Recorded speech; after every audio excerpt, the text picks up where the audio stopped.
All right, Fountain City, we're back with the GHD machine. So we have Coach Jeff here demoing for us. So we are going to use the GHD machine, the glute ham developer, to develop the exact opposite of what it said. So we're going to do some core, some sit-ups. So this is what CrossFit termed GHD sit-ups. The reason for GHD sit-ups is it affects your range of motion and allows you to get more of that as we're doing sit-ups. So while we're demoing this, I want you to keep in mind that the goal here is to not get the most range of motion you can possibly get, is to get the most range of motion that you can do correctly. Just like when we teach a squat or any other movement, we're not going to move incorrectly for a big length just to say that we did it. So I'll talk a little bit more about that as we go. But to begin with, a GHD sit-up, I'm going to have Coach Jeff do 2 to 3 demo reps for you real quick. Go ahead.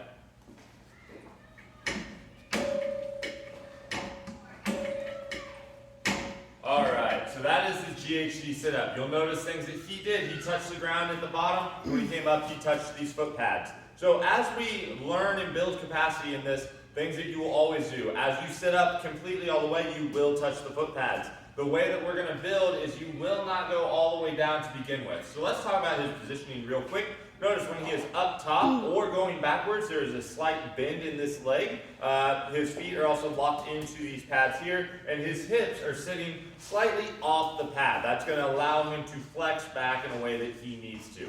So let's talk about what you're doing when you're moving. To begin with, as we learn, we're going to cross our arms.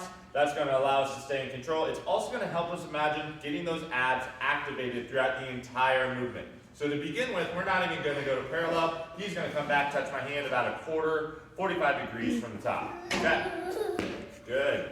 Okay, and pause there. Things that are happening. As he sits up, I want you to watch his knees. What's going to engage the motion forward is those knees are going to snap down, so knees to the gap, right? So gap here, knees to the gap, feet to the pad. So here's your foot pad. So that initiates the movement for him sitting forward. So again, he's going to come back under control. He's just going to go to parallel, and then he's going to snap his knees and feet to the pad. Give me 2. Knee snap, sit up. Engage, knee snap, sit up. Okay, so that is what we're looking for.